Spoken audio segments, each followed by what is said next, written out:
You'll get it when you have a real family, my dad said like it was the most natural thing in the world. His hand slapped the counter as he gave the travel agent his credit card. A cruise to the Caribbean. A whole week of sun and laughter. For Dahlia and her kids. Not for me. I just stood there pretending the words didn't hit like a punch to the chest. I smiled, nodded, and told him I had a late shift at the hospital. But the truth was, something inside me cracked so quietly I almost missed it. I'd spent my entire life being the one who didn't ask for much. The responsible one. The one who stayed behind to clean, to work, to take care of him when Mom died. Meanwhile, Dahlia lived like the sun rose and set on her whims. And he let her. Oh, he adored her for it. So when he said I wasn't a real family, I finally understood. I'd never been more than background noise in their little world. I went upstairs slowly as if giving myself a chance to change my mind. But I didn't. I opened my closet and started folding my clothes with mechanical precision. I grabbed my scrubs, my shoes, my toothbrush. I moved like someone who's rehearsed this escape 1,000 times in her head. The house felt heavy. Familiar. A place where my silence had always been taken for agreement. I wrote him a note. Just a single line. I won't be here when you get back. No explanations. No please. He wouldn't have listened anyway. When I stepped outside, the evening air was cold, biting against my skin. My car door creaked the same way it always had. The road stretched ahead, dark and endless. For the first time it didn't scare me. It felt like freedom. I didn't look back at the house. Not once. Because if I did I might have stayed. And staying would have meant disappearing a little more every day. So I drove away, and with every mile the weight on my chest loosened. For once in my life I wasn't the one being left behind. I was the one leaving. I used to think it was normal to fade into the background. To be the quiet one, the responsible one, the one who made everything run smoothly while someone else soaked up the light. Dahlia was the favorite. Everyone knew it. Dad called her his sunshine, the one who brought energy and joy into the house. He laughed at her wild stories, clapped at her little performances, told her she was meant for great things. When he looked at me it was always with that tight-lipped expression like I was too much weight for him to carry. I was too serious. That's what he said. Always with a hint of disappointment. While Dahlia ran off with friends I stayed behind to scrub the dishes, fold laundry, and check on Mom. She'd gotten sick when we were still in school, and someone had to make sure she got her medication, that she ate something, that the house didn't fall apart. That someone was me. Dad never thanked me. Not once. He acted like it was my role. Like being dependable was the only thing I was good for. Dahlia would stumble in at midnight smelling like perfume and cheap wine, and he'd still smile at her like she hung the stars. I'd be in the kitchen, exhausted but invisible. When Mom's health declined, the gap between us only grew. I begged Dahlia to help, but she always had something better to do. A party. A date. A night out. And every time I picked up the slack, Dad only saw her as the shining one. I was the shadow keeping things from falling apart. The day Mom died, everything shattered, but not in the way you'd expect.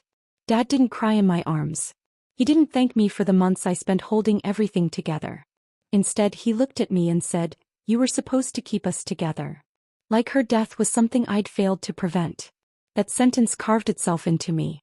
I carried it through every birthday, every holiday, every night I spent wondering what was wrong with me. Dahlia got to be loved for existing. I had to earn scraps of acknowledgement by breaking myself in half. Growing up invisible wasn't quiet. It was loud in my chest, just no one ever heard it.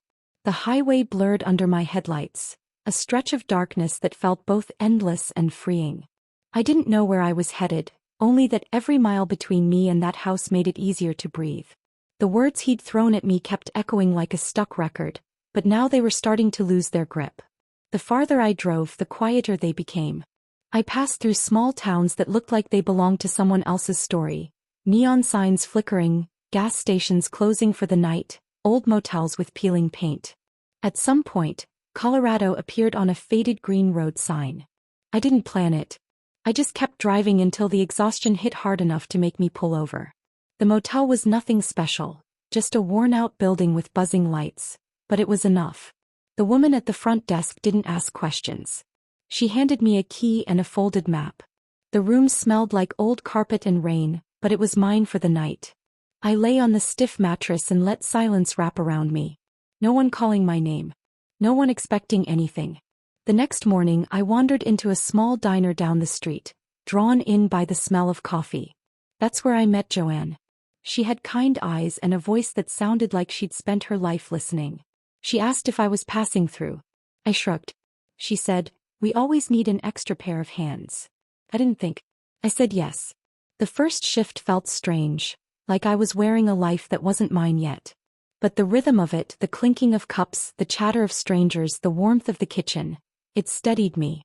Eli worked the grill, quiet but observant. He didn't ask for my story. He just handed me a cup of coffee during breaks like he understood what silence could mean. Days began to blur into something soft. I started recognizing faces, memorizing the way sunlight spilled through the diner windows each morning. For the first time, no one measured my worth against someone else. Here I wasn't the afterthought. I was just Mara. And that felt like something worth holding on to. The first letter started with nothing but his name. My hand hovered over the page, unsure how to begin. The words didn't come easily, but once the pen moved, they spilled out in pieces I didn't even know I'd been carrying. I wrote about the day I left, about how the silence in the car was louder than anything he'd ever said to me. I told him I wasn't angry that he picked her over me. I was just tired of pretending it didn't hurt. I never mailed it. I folded the paper, slid it into a shoebox under the motel bed and told myself it was enough. The next month, another letter. And then another. Each one stripped a little more weight off my chest. Joanne was the one who nudged me to keep writing. She didn't press for details, just listened. She said sometimes it's not about who reads the words. It's about letting them exist somewhere outside your body. So I sat at the counter after closing, scribbling under the warm hum of the diner lights. Pain, love, regret. They all tangled together on cheap stationery. Eli caught me one night. He didn't ask to read, just leaned against the wall and said, "I used to do the same thing." His voice was low, steady, like a quiet truth. That's how I learned he'd left people behind too. He told me about his own silence, the kind that stretched for years, how it didn't erase what he felt but made space for him to keep breathing. Those conversations changed something in me. The letters stopped feeling like desperate cries and started to sound like pieces of closure I was slowly giving myself. I wrote about the good moments too. The smell of pancakes on Sunday mornings, the times he let me fall asleep on the couch without waking me. I let the contradictions live on the page because they were mine to hold, not his to fix. By the fifth letter I stopped waiting for a reply I'd never get. I wasn't writing to be forgiven. I was writing so the girl who grew up invisible could finally hear herself. Each folded page was proof I still existed, even if he'd never know what those words said. The phone rang late in the afternoon, cutting through the soft buzz of the diner. I almost didn't answer. My life had settled into a quiet rhythm, and anything tied to the past felt like opening a door I'd locked for a reason. But when I saw Lyle's name flash across the screen, my chest tightened. He never called unless something was wrong. "Hey Mara," he said, voice careful, like stepping onto thin ice. The background noise was muffled, but I could hear a tremor he couldn't hide. "What happened?" I asked. He hesitated before answering. "You probably saw the post. Dahlia's been showing off the trip. Said it was the best time of her life. Said he finally treated her the way she deserved." The words landed like tiny shards, sharp but expected. I hadn't seen the pictures, but I could imagine them. Her grin, his forced smile, the matching shirts. Lyle exhaled slowly. He had a heart attack. On the cruise. They rushed him off the ship. He made it, but it was bad. Real bad. For a moment, everything in me went still. Not the kind of still that comes from shock, but the quiet that follows years of unresolved hurt. I gripped the phone tighter. "And Dahlia?" "She froze," he said flatly. "Didn't know what to do. Called me crying. He's home now, but he's not the same. Everyone thought you'd show up." I let out a breath I didn't realize I was holding. Everyone thought. Everyone assumed. Like I was still that girl who'd clean up the mess after her. Lyle's voice softened. "You don't owe anyone anything. But he keeps asking about you. I think, maybe he's scared." I didn't answer right away. The walls I'd built in Colorado had been steady. Thought. But his words cracked something. It wasn't love that stirred in my chest. It was something tangled between anger and unfinished goodbyes. "Just think about it," he said before hanging up. I sat on the edge of the bed with the phone still in my hand, feeling the weight of the choice pressing down. Part of me wanted to stay where I was safe. The other part wanted to face what I'd walked away from, not for them but for me. The town looked smaller than I remembered. Same cracked roads, same faded storefronts, but everything felt heavier now. I slowed when I turned onto the street where I'd grown up, the place that had always been a quiet cage. The house stood at the end like it hadn't moved an inch, but the paint was peeling, the yard overgrown. It was the same, only colder. I parked at the curb and sat for a long moment, my hands gripping the wheel until my knuckles ached. Going inside meant reopening everything I'd buried. But I got out anyway. Dahlia was the first to appear when I knocked. Her mascara was smudged just enough to look tragic, and the little tremor in her voice was practiced. "Oh my God, you actually came," she said, stepping forward with arms half open. She didn't touch me. She just wanted the performance to look right. Her eyes flicked over me like she was assessing whether I was worth showing off or tearing down. Some things never changed. Inside, the house smelled like stale air and bleach. The furniture was still in the same places, like time had been too scared to move anything. I followed the sound of a television to the back room, where he lay in bed, thinner than I remembered, skin sallow, hair grayer. Seeing him like that didn't erase the past. It just complicated the silence between us. His eyes widened when he saw me standing in the doorway. For a second, something almost soft flickered in his expression. Then it vanished, replaced by that familiar bite. "Didn't think you'd come back," he rasped. "Guess you finally care." The words landed right where they always did, deep and sharp. I didn't say anything. I just stood there, hands at my sides, forcing my face to stay still. Dahlia hovered near the wall like a spectator waiting for a show. The room felt smaller than it used to. The air was thick with everything we'd never said. I wanted to step back out the door and keep driving. But I didn't. I just stared at the man who had spent a lifetime looking past me and wondered why I'd ever thought coming back might feel different. I started picking things up because no one else would. The house was coated in a layer of neglect. Dust in corners, dishes stacked high, papers scattered across tables. Dahlia moved around like a guest, not someone who'd lived here her whole life. Cliff spent most of the day in that back room, silent except for the sound of the TV. I pulled on a pair of gloves and opened drawers that hadn't been touched in months. Unpaid bills were shoved in envelopes, some stamped with red warnings. Medical expenses, mortgage notices, credit card balances. Didn't surprise me. It just confirmed what I already knew. They'd built everything on the assumption that someone else would clean it up.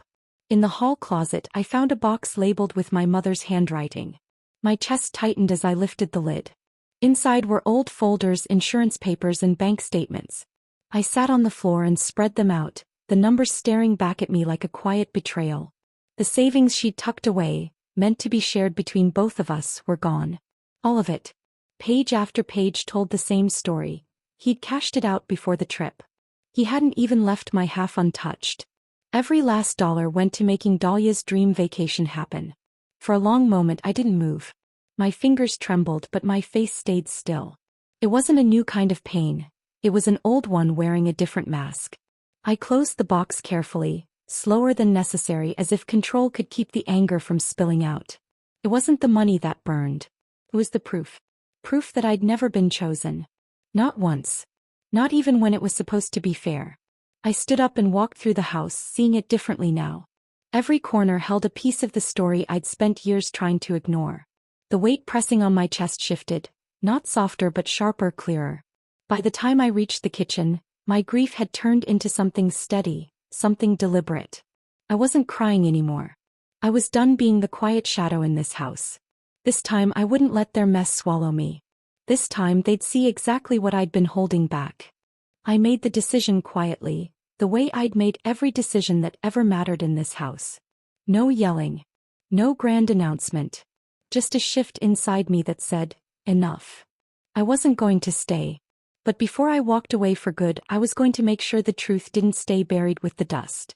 I called the family lawyer from the corner of the porch where no one could overhear. His voice carried a hint of surprise when he recognized my name. It had been years since I'd spoken to him. I kept my tone steady, asking questions I already suspected answers to. There were still assets tied to my mother's estate, things left unsettled. He mentioned documents with my signature on them. My stomach went cold. "I never signed anything," I said. There was a pause long enough to confirm what I already knew. He promised to send copies. When they arrived, the handwriting wasn't mine. Not even close. Dahlia's messy loops were burned into those papers like fingerprints on glass. She'd taken part of the insurance payout years ago and no one thought to question it. Of course they hadn't. She was the golden one. I was just the quiet background. I spent the next few days moving through the house like a ghost. Dahlia floated around, pretending everything was fine, pretending I hadn't already figured out exactly how deep her selfishness ran. Cliff stayed in his room, too wrapped up in his own bitterness to notice anything beyond it. I smiled when they spoke to me. I cooked when they expected me to. I played my part so well no one saw what I was building underneath. Every night after they fell asleep, I sat at the kitchen table with stacks of papers spread out in front of me. Bank records. Property documents. The forged forms. I organized everything, labeling, dating, connecting. There was something almost calming about it. For years they'd written me out of the story, but this time I was the one holding the pen. When everything was ready, I scheduled a meeting with the lawyer. My voice didn't shake once. The pieces were lining up the way they never had before. I didn't need revenge to be loud. I just needed to be precise. And by the time they realized what I'd done, I'd be long gone, with the truth locked in place where they couldn't twist it anymore. I waited until the morning sunlight spilled across the kitchen table. It felt deliberate, like the house should see the truth in full light, not hidden in corners. The papers were stacked neatly in front of me, everything arranged in perfect order. For once they were the ones walking into something they didn't control. Dahlia came in first, hair thrown into a messy bun, still wearing that look of someone who believed the world would bend around her. Cliff followed slowly, leaning on the doorframe, his eyes narrowing when he saw me sitting there. "What's this supposed to be?" Dahlia asked, a hint of amusement in her voice. I didn't answer. I slid the first set of documents across the table. Her name was on every line, my forged signature scrawled underneath. She stared for a second too long, her expression shifting just enough to betray her. Then I pushed the second pile toward Cliff. Records of the savings, every dollar funneled away, every choice made without me. The silence was thick, almost satisfying. Cliff's jaw tightened. "What is this, Mara?" "Proof," I said calmly. "Of everything you let her take." Dahlia let out a nervous laugh, the kind people make when they think they can talk their way out of anything. "This doesn't prove." The front door opened before she could finish. The lawyer stepped in, briefcase in hand, his presence filling the room with something neither of them could charm or bully away. I timed it perfectly. He laid out the legal notices one by one. No theatrics. Just cold, clean facts. Dahlia's smirk crumbled as the weight of it settled. The forged documents. The fraud. The consequences. Cliff sputtered, pointing at her like she was the only one to blame. I didn't know. I met his eyes, steady. "You always taught her she could take anything she wanted." That shut him up. Dahlia's voice cracked, panic threading through the edges. Her car, her house, the accounts she'd quietly drained, gone. And the worst part for her wasn't the money. It was the realization that I hadn't raised my voice once. I signed the papers without hesitation, transferring my share to a local charity. No fight. No begging. Just finality. Then I stood, tucked my hands into my jacket and walked toward the door. Behind me their world was coming apart piece by piece. For once it wasn't mine to hold together. I didn't look back. Pulled. Clean. Done. The air in Colorado had a quiet way of settling into your bones, like it didn't ask for anything except that you breathe. Months had passed since I left that house for the last time. The weight that used to sit on my chest didn't follow me here. It stayed behind with the people who built it. The diner felt different now. Joanne had handed me the keys one morning without much ceremony. "It's yours if you want it," she'd said, wiping her hands on a flour-dusted apron. I didn't even hesitate. The place had become more than a stop on the road. It was a life I'd built piece by piece, with no one expecting me to play the invisible role anymore. Eli was still there, steady as always, flipping pancakes behind the counter like he'd been part of this rhythm forever. We didn't need to talk about everything we carried. Some things lived quietly between two people who understood what it meant to leave and rebuild. We didn't make promises. We just showed up day after day, and that was enough. One afternoon the mail came in a small stack. Mixed in with invoices and flyers was an envelope with my name written in the kind of shaky handwriting I recognized instantly. I stood behind the counter for a long time before opening it. Inside was a single line. "You were the real family all along." No apology. No explanation. Just that. It wasn't what I'd once dreamed of hearing. But it was honest in its own broken way.